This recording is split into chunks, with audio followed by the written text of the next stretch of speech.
महाराष्ट्र की राजनीति में कुछ कहानियां सिर्फ सत्ता की नहीं होती, वे भावनाओं, विरासत और पहचान से जुड़ी होती हैं। ऐसी ही एक कहानी है ठाकरे परिवार की। और अब इसी कहानी का एक नया अध्याय खुलने जा रहा है। उद्धव ठाकरे और राज ठाकरे, दो भाई जो करीब 2 दशकों से अलग रास्तों पर चल रहे थे, एक साथ आने का ऐलान कर दिया। अगर ऐसा हुआ तो ये केवल एक राजनीतिक गठबंधन नहीं होगा, बल्कि महाराष्ट्र की राजनीति का सबसे बड़ा भावनात्मक मोड़ माना जाएगा। इस कहानी की शुरुआत उस दौर से होती है जब बाला साहेब ठाकरे महाराष्ट्र की राजनीति के निर्विवाद नेता थे। शिवसेना सिर्फ एक पार्टी नहीं थी, बल्कि मराठी अस्मिता की आवाज थी। बाला साहेब के सामने खड़े होने की किसी में हिम्मत नहीं थी। उसी दौर में राज ठाकरे को बाला साहेब का राजनीतिक उत्तराधिकारी माना जाता था। उनकी भाषा शैली, आक्रामक तेवर और भीड़ को बांध लेने की कला, सब कुछ बाला साहेब की याद दिलाता था। दूसरी तरफ उद्धव ठाकरे थे, जो संगठन की बारीकियों को संभालते थे, पर्दे के पीछे रहकर पार्टी को चलाते थे। लेकिन राजनीति में सिर्फ करिश्मा काफी नहीं होता, और सिर्फ संगठन भी नहीं। जब उत्तराधिकारी का सवाल आया तो यही फर्क टकराव बन गया। 2005 के आसपास शिवसेना के भीतर यह साफ होने लगा कि पार्टी की कमान उद्धव ठाकरे के हाथों में जाएगी। राज ठाकरे खुद को नजरअंदाज महसूस करने लगे। यही वो मोड़ था जहां परिवार की दरार राजनीतिक टूट में बदल गई। 2006 में राज ठाकरे ने शिवसेना छोड़ दी और महाराष्ट्र नवनिर्माण सेना एमएनएस का गठन किया। बाला साहेब के रहते ये फैसला ही अपने आप में बहुत बड़ा राजनीतिक झटका था। राज ठाकरे के शिवसेना से अलग होते ही महाराष्ट्र की राजनीति में एक नई ध्रुवीकरण की शुरुआत हो गई। मराठी वोट, जो अब तक शिवसेना के साथ एकजुट रहता था, बंटने लगा। राज ठाकरे ने आक्रामक मराठी एजेंडे के साथ राजनीति की शुरुआत की। 2009 का विधानसभा चुनाव इसका सबसे बड़ा उदाहरण था। पहली बार चुनाव लड़ते हुए एमएनएस ने 13 सीटें जीत लीं। मुंबई और पुणे जैसे शहरी इलाकों में एमएनएस का प्रभाव दिखा। ऐसा लगने लगा कि राज ठाकरे शिवसेना के लिए सबसे बड़ा खतरा बन सकते हैं। लेकिन यही वो मोड़ था जहां राज ठाकरे की राजनीति की सीमाएं भी दिखने लगी। एमएनएस को वोट तो मिले, लेकिन संगठनात्मक मजबूती नहीं मिल पाई।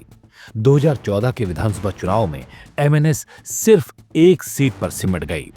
2019 में हालत और खराब हो गई, एक भी सीट नहीं मिली।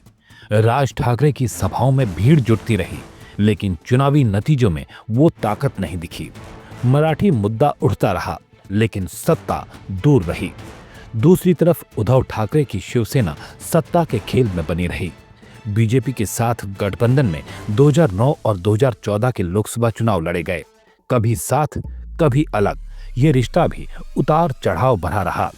2019 विधानसभा चुनाव के बाद उद्धव ठाकरे मुख्यमंत्री बने। ये उनकी राजनीतिक यात्रा का सबसे बड़ा मुकाम था, लेकिन ये सफलता ज्यादा दिन नहीं टिक पाई। 2022 में एकनाथ शिंदे की बगावत ने शिवसेना को तोड़ दिया। पार्टी का नाम, चुनाव चिन्ह और संगठन, सब पर विवाद खड़ा हो गया। उद्धव ठाकरे की शिवसेना कमजोर पड़ गई और उन्हें विपक्ष में बैठना पड़ा। अगर पीछे मुड़कर देखा जाए तो अलग अलग रहने का सबसे बड़ा फायदा किसी और को हुआ, बीजेपी को। मराठी वोट बढ़ता रहा और बीजेपी ने उसी खाली जगह में अपनी जड़ें मजबूत की। शिंदे गुट के जरिए शिवसेना का एक हिस्सा बीजेपी के साथ चला गया। उद्धव ठाकरे कमजोर हुए, राज ठाकरे हाशिए पर चले गए और सत्ता का केंद्र बीजेपी बन गई।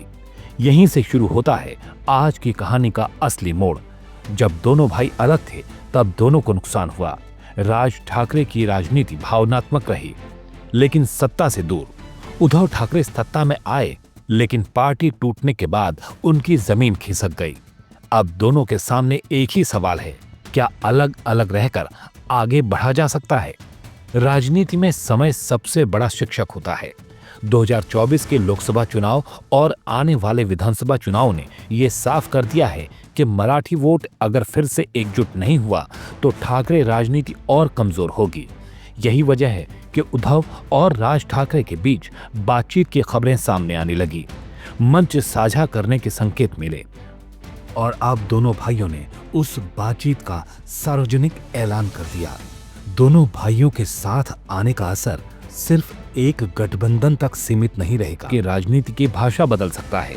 मुंबई, ठाणे, पुणे, नासिक जैसे शहरी इलाकों में जहां एमएनएस का वोट प्रतिशत रहा है और शिवसेना का संगठन रहा है, वहां ये गठजोड़ चुनावी गणित को पूरी तरह बदल सकता है।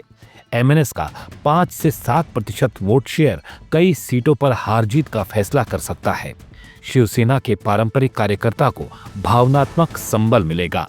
इसका सीधा असर बीजेपी और शिंदे गुट पर पड़ेगा। शिंदे गुट, जो खुद को असली शिवसेना बताता है, उस पर सबसे बड़ा नैतिक दबाव बनेगा। बीजेपी को अपनी रणनीति दोबारा बनानी पड़ेगी। कांग्रेस और एनसीपी भी नए समीकरणों में खुद को ढालने पर मजबूर हो जाएंगी। लेकिन दोनों भाइयों के इस गठबंधन का एक और पहलू भी है, भावनात्मक। ठाकरे नाम महाराष्ट्र में सिर्फ राजनीति नहीं बल्कि पहचान है। बाला साहिब ठाकरे की विरासत आज भी लाखों लोगों के लिए प्रेरणा है। उद्धव और राज का साथ आना उस विरासत को फिर से एक मंच पर लाने जैसा होगा। ये संदेश जाएगा कि व्यक्तिगत मतभेद से ऊपर पार्टी और पहचान है। अब सवाल ये है कि क्या ये साथ लंबे समय तक टिकेगा या ये सिर्फ चुनावी मजबूरी है। राजनीति में इसका जवाब वक्त देता है, लेकिन इतना तय है कि महाराष्ट्र की राजनीति में एक नई बहस की शुरुआत होने वाली है। ये बहस सिर्फ सीटों की नहीं होगी, बल्कि मराठी अस्मिता, विरासत और सत्ता की दिशा को लेकर रहेगी। और ये गठबंधन 20 साल की राजनीति का लेखा जोखा और आने वाले सालों का रोड मैप तय कर सकता है। और क्या महाराष्ट्र की राजनीति एक बार फिर ठाकरे नाम के इर्द गिर्द घूमने लगती है? क्योंकि कभी राजनीति में सबसे बड़ा बदलाव सत्ता से नहीं, रिश्तों से शुरू होता है।